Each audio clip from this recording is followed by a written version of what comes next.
నమస్తే, welcome to legend TV. This is బాన్. ప్రస్తుతం మనతో పాటు తెలంగాణ సీనియర్ ఉద్యమకారుడు, అలాగే ఉస్మానియా సంబంధించిన సీనియర్ ఉద్యమకారులు బద్రీనాథ్ మనతో ఉన్నారు. ఒకసారి మాట్లాడదాం. అన్న చెప్పండి, ఇప్పటికే 400 ఎకరాల పట్ల ఒక తెలంగాణ ఉద్యమాన్ని తలపించాల ఉద్యమాలు జరుగుతూ ఉన్నాయి. అటు స్టూడెంట్ కొడతా ఉన్నారు. అసలు అడవి లేదు, అక్కడ న్యాయ పోరాటం వల్ల అడవిలాగా తయారైపోయింది. దాంట్లో ఎట్లాంటి జంతువులు లేవు అని చెప్తా ఉన్నారు. జింకలు కూడా బయటగా చనిపోతా ఉన్నాయి, గ్రామాల్లో తిరుగుతా ఉన్నారు పరిస్థితి. దీనికి సంబంధించి పూర్తిగా మీరు ఏం చెప్పాలనుకుంటారు?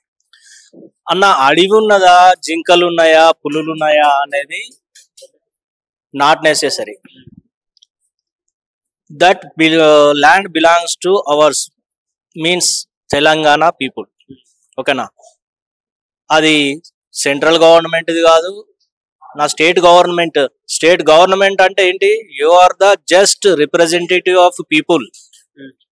నువ్వు ప్రజలకు బాధ్యునివి, నువ్వు ప్రజా ప్రతినిధివి.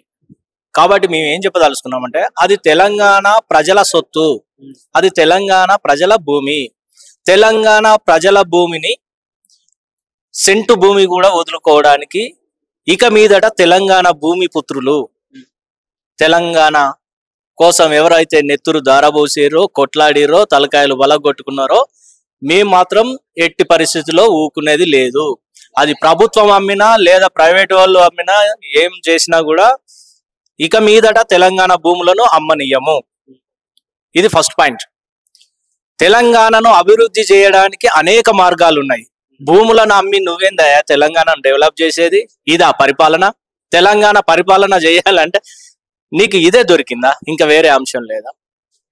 ఏం చేస్తున్నారు? తెలంగాణ మొత్తం ఒక రియల్ ఎస్టేట్ ప్రభుత్వాలు నడుస్తా ఉన్నాయి. భూములను అమ్మి నువ్వు అభివృద్ధి చేసేది ఏం అవసరం లేదు. దానికి వేరే సోర్సెస్ ఉంటాయి, దాన్ని నువ్వు క్రియేట్ చేయాలి. లేకపోతే మీకు సాధ కాకపోతే తప్పుకోర్రి.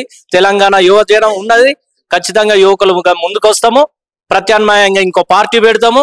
మేమే ఎన్నికలలో తిరుగుతాం. తెలంగాణ కొట్లాడి సాధించిన వాళ్ళకు, ఉద్యమకారులకు తెలంగాణ ప్రభుత్వాన్ని నడుపుకొని తెలంగాణను అభివృద్ధి చేసుకున్నాడు తెలియదా? ఖచ్చితంగా ఆ పని కూడా జరుగుతుంది. మీరు ఇట్లనే అమ్ముకుంటా పోతే. ప్రభుత్వం ఏం చెప్తా ఉంది? స్టూడెంట్స్ అందరినీ పార్టీలే రెచ్చగొడతా ఉన్నాయి, అసలు అందులో ఎలాంటి తప్పు లేదు, అది ప్రభుత్వ భూమి అని చెప్తూనే, అలాగే హెచ్యూని ఇక్కడ నుంచి తరలిస్తామని చెప్పి కూడా నిన్న సంవత్సరం మంత్రులు కూడా మాట్లాడిన పరిస్థితి. దీన్ని ఎట్లా చూసుకొచ్చాను? మిమ్మల్ని అధికారంలోకి తెచ్చుకున్నది తెలంగాణ భూములు అమ్మడానికి కాదు, విద్యా వ్యవస్థను ధ్వంసం చేయడం కోసం కాదు. హెచ్యూను తరలించాల్సినటువంటి అవసరం ఏందో చెప్పాలి కదా. ఎందుకు తరలిస్తారు? ఇన్నేళ్ల నుంచి నడుస్తుంది కదా. దాన్ని తీసుకుపోయి ఇంకొకడ పెట్టుడు. ఆయన గతంలో 10 సంవత్సరాలు అదే పని చేసిండు. మంచిగా పనికొచ్చే భవనాలన్నీ కూడా సెక్రటేరియట్ కూలగొట్టిండు, ఇంకోటి కూలగొట్టిండు, అంత విధ్వంసం చేసిర్రు. మీరు కూలగొట్టుడు మళ్ళా కట్టుడు, ఇదే అభివృద్ధి అంటే అది నిజమైనటువంటి అభివృద్ధి కాదు. ఉన్నది దాన్ని ఎట్లా ఉపయోగించాలి చేయండి. అందులో ఇన్ఫ్రాస్ట్రక్చర్, ఇంకా రావాల్సినటువంటి బిల్డింగ్స్ ఏంటి, ల్యాబ్స్ ఏంటి, ఏమేమి లేవో, ఆ హాస్టల్ ఫెసిలిటీస్ లేనటువంటి ఇప్పుడు వచ్చినటువంటి జనరేషన్ కి కావాల్సినటువంటి ఫెసిలిటీస్ ఇవ్వడానికి చూడాలి. కానీ సో యూనివర్సిటీ అవసరాలను ఎట్లా తీర్చాలి అని ఆలోచన చేయాలి. కానీ యూనివర్సిటీ లేకుండా చేయడము అనేటువంటిది ఎలాంటి అభివృద్ధికి దారితీస్తుంది? అంటే యూనివర్సిటీ లేకుండా చేయడం అంటే జ్ఞానానికి అవకాశం లేకుండా చేయడము, అభివృద్ధిని నిరోధించడము, ప్రజలను మెదళ్లను మొద్దుబార్చే అటువంటి ప్రక్రియ చేస్తూ ఉన్నారు. మరి ఎందుకోసం ఇంకా మీరు పాలకులుగా ఉండి కదా ప్రజల అభివృద్ధి కోసం చేయాలనుకుంటే మీరు ప్రజలకు ఏం కావాలి అనేటువంటిది చేయాలి. అవునా కదా? ఇంకా అట్లాంటి యూనివర్సిటీలు అన్నిటిని కూడా ప్రతి జిల్లాకు ఒక యూనివర్సిటీని తీసుకురావాల్సినటువంటి అవసరం ఉంటుంది. ఇవాళ మీరు ఏది ఒక ఇంటిగ్రేటెడ్ స్కూల్స్ ను మేము అభివృద్ధి చేస్తా ఉన్నారు. సో స్వాగతిస్తాం. అలాంటి ఒక డెవలప్మెంట్ కు సంబంధించినటువంటి స్కిల్ యూనివర్సిటీ అన్నారు. రియల్ గా మేము సంతోషించినాం. స్కిల్ యూనివర్సిటీ తీసుకొచ్చి నైపుణ్యం లేనటువంటి వాళ్ళకు స్కిల్ ఇవ్వడం ద్వారా, ట్రైనింగ్ ఇవ్వడం ద్వారా, విద్యార్థులను తీర్చిదిద్దడం ద్వారా తెలంగాణలో నిరుద్యోగం, కొంత వాళ్ళకు ఉపాధి అవకాశాలు ఇవ్వడం ద్వారా నిరుద్యోగం మటుమాయం అవుతుంది అనేటువంటి దానిలో మేము కూడా మంచి నిర్ణయం తీసుకున్నారు అని చెప్పేసి భావించినాం. మళ్ళీ అంటే ఇవన్నీ తిరోగమన చర్యలు చేపడితే ఎవరు హర్షించరు, ఖచ్చితంగా వ్యతిరేకిస్తారు. మీ ఆలోచనలు మీకు సరిపోకపోతే మాలాంటి వాళ్ళ ఆలోచనలు కూడా తీసుకోండి. తెలంగాణ కోసం మీరెంత ఆలోచన చేస్తున్నారో తెలంగాణ కోసం కొట్లాడినటువంటి ఉద్యమకారులుగా మేము కూడా అంతే ఆలోచన చేస్తున్నాం. కాబట్టి మేము కలిసి తెలంగాణ ప్రజలకు కావాల్సినటువంటి, ఇప్పటికి ఎన్నేళ్ల నుంచి కొట్లాడుతున్నారండి.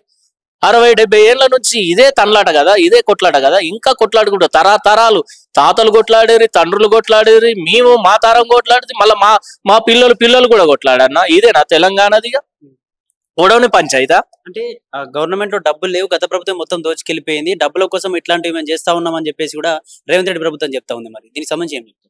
డబ్బుల కోసం ఆస్తులు అమ్ముకుంటే రేపు రోడ్డు మీద పడాల్సినటువంటి పరిస్థితి వస్తుంది. డబ్బుల కోసం ఆస్తులను అమ్ముకుంటావా? ఇవాళ స్థిరాస్తిని ఎందుకు అది ఐఎంజికి అప్పచెప్పినప్పుడు ఏమో బాబు ఉంటాడు, ఆయన పేరు ఢిల్లీ బాబు, ఏమో బాబు ఉంటాడు, బిల్లి రావు అనుకుంటా, ఆయన కమ్మి ఆయన చేతుల నుంచి మళ్ళా తీసుకోవడానికి లీగల్ గా ఇన్నేళ్లు ఫైట్ చేయాల్సి వచ్చింది. చంద్రబాబు అప్పుడు బిల్లి రావుకు అప్పచెప్పిండు, అది చేశారు.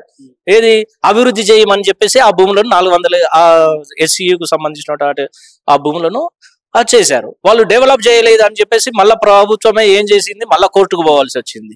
ఆ తర్వాత వైఎస్ రాజశేఖర రెడ్డి పీరియడ్లో ఓట్లాడారు. ఆ తర్వాత మళ్ళా కేసీఆర్ హయాంలో కూడా దానికోసం స్ట్రగుల్ చేయాల్సి ఉంది. ఇప్పుడు రేవంత్ రెడ్డి టైంలో ఒక సానుకూలమైనటువంటి తీర్పు వచ్చింది. అంటే ఒక వ్యక్తికి అప్పచెప్పిన భూమిని మళ్ళీ తిరిగి తీసుకోవడానికి ఇంత స్ట్రగుల్ చేయాల్సి వచ్చింది కదా. ఒకసారి మన చేతి నుంచి పోయినటువంటి తిరిగి పొందాలంటే ఎంత స్ట్రగుల్ చేయాల్సి వస్తుంది. ఇవాళ తెలంగాణ భూములను గంపగుత్తగా మీరు అభివృద్ధి చేస్తామని చెప్పో, లేకపోతే ఇన్కమ్ లేదని చెప్పో, ప్రభుత్వానికి ఆదాయం లేదనేటువంటి ప్రత్యామ్నాయం ఎందుకు లేదు?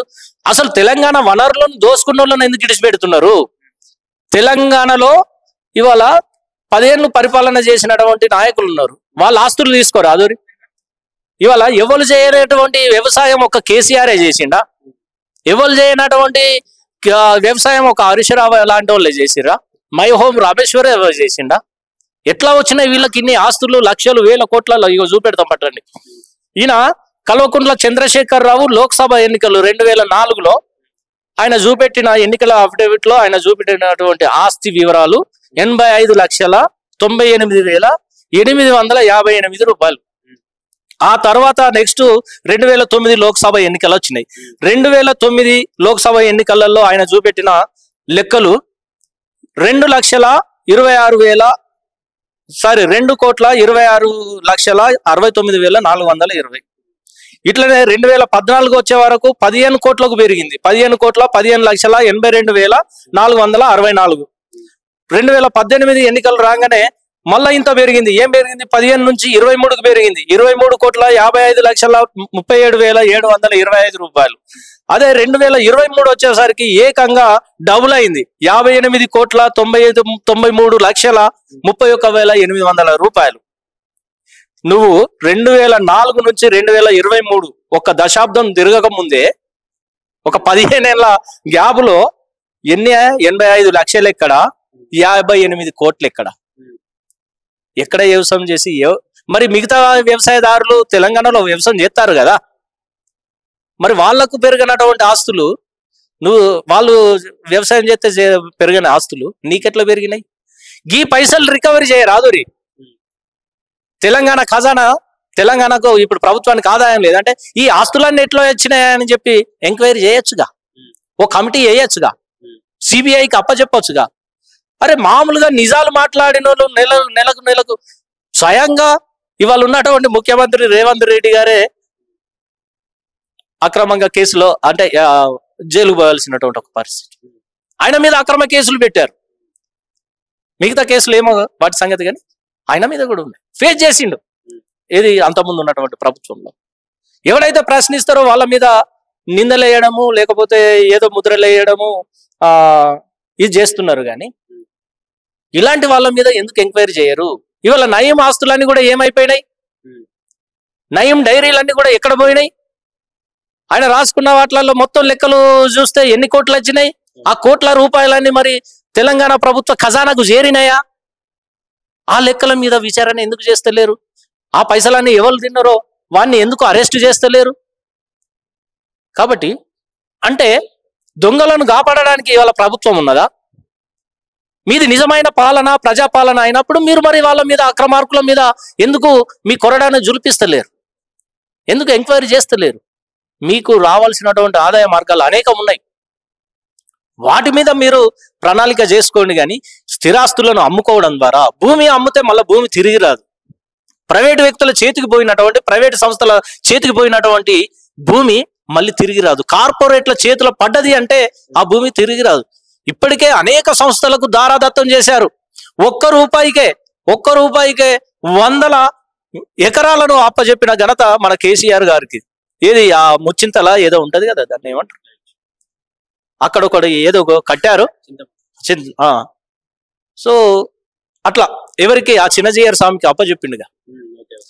మీరు ఇట్లా లీజులకు ఏది ఏళ్ళకేండ్లు 100 సంవత్సరాలట, 50 సంవత్సరాలు ఒకనికి లీజ్ ఇస్తారు, 100 సంవత్సరాలకు ఒకనికి లీజ్ ఇస్తారు. ఏదో దత్తత ఇస్తారంట, ఏమో భూమిని దత్తత తీసుకున్నారట డెవలప్మెంట్ కోసం. ఆ మధ్యలో ఎవరు మహేష్ బాబు, హీరో మహేష్ బాబు, నాగార్జున, ఇంకెవరెవరికో ఉత్త పుణ్యానికే రాసిచ్చిరా 100 ఎకరాలు. వాటిని రికవరీ చేయరాదు. మీరు చేయాల్సినటువంటి, మీకు ఇన్కమ్ కావాలనుకుంటే అనేక సోర్సెస్ ఉన్నాయి, మీరు డెవలప్ చేయాలనుకుంటే అనేక పద్ధతులు ఉన్నాయి. కాబట్టి ప్రజల ఆస్తులను కాపాడే బాధ్యత ప్రభుత్వాన్ని. కాబట్టి ఆ రెస్పాన్సిబిలిటీ తీసుకోవాలని చెప్పేసి విజ్ఞప్తి చేస్తా ఉన్నా. చివరిగా న్యాయ పోరాటం అయితే జరుగుతా ఉంది. దీనికి సంబంధించి స్టూడెంట్ తరపున నిజంగానే న్యాయం ఫలిస్తుందని అనిపిస్తుందన్న? 100% ఇవాళ సుప్రీంకోర్టు ఇచ్చినటువంటి తీర్పు ఇంకా న్యాయం బతికి ఉంది అని చెప్పేసి అనుకోవడానికి ఒక స్పేస్ అయితే ఉంది. ఖచ్చితంగా పర్యావరణ ప్రేమికులు, ప్రజా సంఘాల మిత్రులు, విద్యార్థులు అందరూ కూడా కలిసి ఈ భూమిని కాపాడుకునేటువంటి ప్రక్రియ కొనసాగుతుంది. థ్యాంక్ యూ అన్న. చెప్పండి, నిజంగానే అందులో అడవి లేదు, అసలు అడవి ఏదైతే ఇప్పటి నుంచి ఒక 10 సంవత్సరాల నుంచి అది న్యాయ పోరాటం వల్ల ఒక అడవి తయారైంది, అందులో ఎటువంటి జంతువులు లేవు అని చెప్పేసి కూడా ఇది సంబంధించిన ఏదైతే శ్రీధర్ బాబు కావచ్చు, ఇతర మంత్రులు కావచ్చు, ఇది అసలు హెచ్యూకి సంబంధించిన సెంటర్ మొత్తం తీసేస్తాం, ఇక్కడ నుంచి మా భూమి ఉందని చెప్పేసి కూడా ఇష్టాంతిగా మాట్లాడుతూ ఉన్నారు. వీటన్నిటి పట్ల మీరు ఏం మాట్లాడతారు? వాస్తవానికి ఏదైతే ముఖ్యమంత్రి గారు అక్కడ అడవి లేదు, అక్కడ జంతువులు లేవు అంటున్నారో అది పచ్చి అబద్ధం. మేము ఏదైతే సెంట్రల్ యూనివర్సిటీలో ఉన్న విద్యార్థులు ఈ ప్రభుత్వ కుట్రలను చూసి అక్కడ చిన్న ఆందోళన పెడతా ఉంటే, మేము 23వ తారీఖు నాడు, మార్చి 23వ తారీఖు నాడు ఫ్యాక్ట్ ఫైండింగ్ గా మేము సెంట్రల్ యూనివర్సిటీకి పోయి ఏదైతే ఈ ముఖ్యమంత్రి గారు ఆ 400 ఎకరాలను అమ్మ చూసిండో ఆ 400 ఎకరాలను అంగుళంగుళం తిరిగి ఫోటోలు కూడా తీసుకొని వచ్చినాము. అక్కడ మొత్తం ఫ్యాక్ట్ ఫైండింగ్ చేసినాము. అయితే మేము అనుకున్నాం అక్కడ తిరిగినప్పుడు ఇంత సుందరమైన దృశ్యాన్ని ఎందుకు ధ్వంసం చేస్తా ఉన్నారని చెప్పి బాధ వేసింది మాకి. ఆ జస్టిస్ మూవ్మెంట్ ఆఫ్ ఇండియా నుంచి మేము పోయినందుకు అక్కడ ఈ విషయాలన్నింటినీ ప్రజలకు చెప్పాలని ఈ ప్రెస్ మీట్ పెట్టినాం. ఈ ప్రెస్ మీట్ ద్వారా మేము చెప్పదలుచున్నది ఏంటంటే, మేము ఏదైతే ఫ్యాక్ట్ ఫైండింగ్ పోయినప్పుడు 23వ తారీఖు నాటి ఎట్లయితే ఉండేనో ఆ ప్రాంతం అంతా ఇప్పుడు విధ్వంసం అవుతున్నట్టు మొత్తం పేపర్లో చూస్తా ఉన్నాం. కాబట్టి ఏదైతే ముఖ్యమంత్రి గారు అంటారో అక్కడ ఖచ్చితంగా ఒక అడవి ఉంది. ఆ అడవిని అనుకొని చెరువులు ఉన్నాయి. ఆ చెరువులలో జీవించే రకరకాల జంతువులు, పక్షులు, వాటిని అన్నింటినీ రక్షించవలసిన బాధ్యత తెలంగాణ సమాజం పైన ఉన్నదని చెప్పి తెలంగాణ సమాజానికి చెప్పడానికి ఈ ప్రెస్ మీట్ పెట్టినాం. అంటే ఏం చెప్తా ఉన్నారు అంటే, ప్రభుత్వం శ్రీధర్ బాబు కావచ్చు, బట్టి విక్రమార్క, ఇతర మంత్రులు, కాంగ్రెస్ ఉన్న మంత్రులు హెచ్యూని ఇక్కడ నుంచి తరలిస్తాం, గవర్నమెంట్ భూమి అని చెప్పేసి మాట్లాడుతూ ఉన్నారు. ఆ మాటల పట్ల మీరేం మాట్లాడుతారు? అక్కడి నుంచి వెళ్ళి ఆ యూనివర్సిటీని తరలించడం వల్ల ఈ తెలంగాణ, ముఖ్యంగా తెలంగాణకు తలమానికమైన ఈ సెంట్రల్ యూనివర్సిటీ ఆ 400 ఎకరాలు చాలా ఎత్తులో ఉంది. దాన్ని కనుక ధ్వంసం చేస్తే మొత్తం హైదరాబాదే ధ్వంసం అవుతుంది అని చెప్పి మేము చెప్తా ఉన్నాం. అదే విషయం పర్యావరణవేత్తలు కూడా చెప్తా ఉన్నారు. ఇప్పటికైనా ఆ పని ఆపుకొని ఆ ఉన్న భూమిని అట్లే సెంట్రల్ యూనివర్సిటీకి ఉంచి విద్యాపరంగా ఏదైతే ఒక మంచి ఉద్దేశంతో ఈ ఇంద్రమ్మ గారే ఇచ్చిన ఆ భూమిని కాపాడటానికి ఈ ప్రభుత్వం ముందుకు రాకుంటే ఈ తెలంగాణ సమాజాన్ని అంతా ఉద్యమాలు చేయిస్తూ దాన్ని తప్పకుండా కాపాడడానికి ప్రయత్నం చేస్తామని చెప్తా ఉన్నాం. దాదాపు దీనికి సంబంధించి కోర్టులో న్యాయ విచారణ రాబోతా ఉంది. నిజంగానే స్టూడెంట్స్ తరపున న్యాయం వస్తుందని చెప్పేసి భావిస్తున్నారా మీరు? తప్పకుండా న్యాయం వస్తుంది. అది సహజ న్యాయం. భూమి అంటే ఎవరి సొత్తు కాదు, అది ఏ ప్రభుత్వం సొత్తు కాదు. అది ఎన్ని ప్రభుత్వాలు అయితే, అది కేంద్ర ప్రభుత్వాలు కావచ్చు, అది రాష్ట్ర ప్రభుత్వాలు కావచ్చు, ప్రభుత్వాల భూమి కాదు. అది ప్రజల భూమి. అది జాతీయ భూమి, జాతీయ సంపద. ఆ జాతి సంపదను కాపాడుకోవడానికి తెలంగాణ సమాజం తప్పకుండా ఉద్యమిస్తుంది, కాపాడుకుంటుందని మా డిమాండ్ ఏంటి అంటే, మేము ఏదైతే ఉందో అక్కడ మేము ఫ్యాక్ట్ ఫైండింగ్ చేసి అవన్నీ పరిశీలించి మేము ప్రభుత్వం ఈ విషయాలు చెప్పాలనుకుంటున్నాము. ఏదైతే ఉందో 400 ఎకరాల భూమి జాతి సంపద వేలం వేయడాన్ని తక్షణమే నిలిపివేయాలని డిమాండ్ చేస్తున్నాము. తెలంగాణ రాష్ట్రంలో ఏదైతే ప్రజాభూమిని అమ్మడం ఆపండి. భవిష్యత్ తరాల కోసం ప్రజాభూములను పరీక్షించుటకు సమగ్ర విధానాన్ని పాటించండి. గత 70 సంవత్సరాల్లో సంతకమైన ఎంఓయూ కేటాయింపులను, భూములను, ప్రాజెక్టులను తెలంగాణ యువతకు లభించే ఉపాధిని, సామాజిక ఆర్థిక ప్రభావం గురించి నిర్మాణాత్మకంగా తెలుపుతూ శ్వేతపత్రం ప్రకటించండి. భూమి, నీరు, గాలి వంటి వనరుల గురించి ఏదైనా నిర్ణయం తీసుకునే ముందు తెలంగాణ ప్రజలను, సామాజిక పర్యావరణ కార్యకర్తలను చర్చల్లో భాగస్వామ్యం చేయండి. ఇవి మా డిమాండ్ సార్.